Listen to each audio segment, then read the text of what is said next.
Yeah, so another one that's really important is developing your network. And how you do that is as important as whether you do it at all. So the first thing is to really think about developing connections that are meaningful, not just, more connections is better. So really reaching out to people when you're not asking for a job, checking in with the people that you value, sharing an article, really making those connections now, kind of before you need them.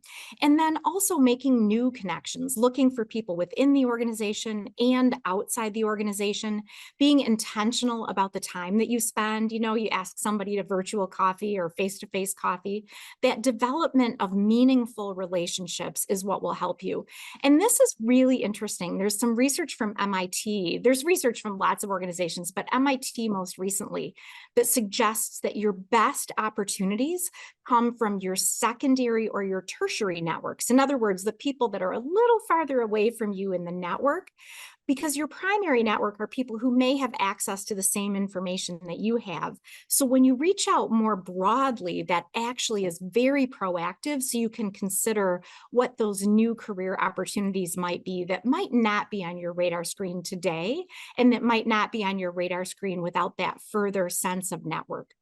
And once you have developed this network, how do you strengthen that continuously, whether you're career cushioning or not?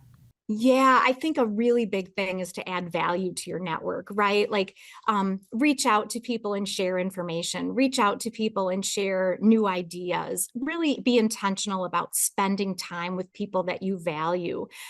Nurture the network by staying in touch with people.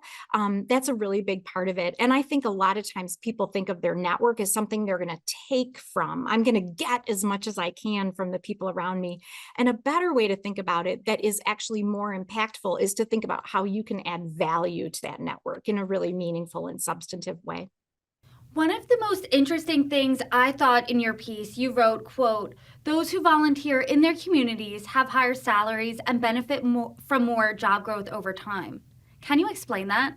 Yes, this is so overlooked, right? Like a lot of times we think about developing our career within the lines of our career and our job and our vocation. But a really great way to develop your career is through volunteer activities, through things that you do outside your formal vocation or your formal employer. So when you go work on a board, or you go do a build for a home in your community, or you go serve at the soup kitchen, you are making really great contacts and building relationships that might be helpful to you from a network perspective. You're also building new skills, you're deepening your skills, you're broadening your skills. It's a great way through volunteering to try something new, to stretch and to learn and to grow. And you also tend to be more energized as well when you're doing interesting things outside of work as well as inside of work.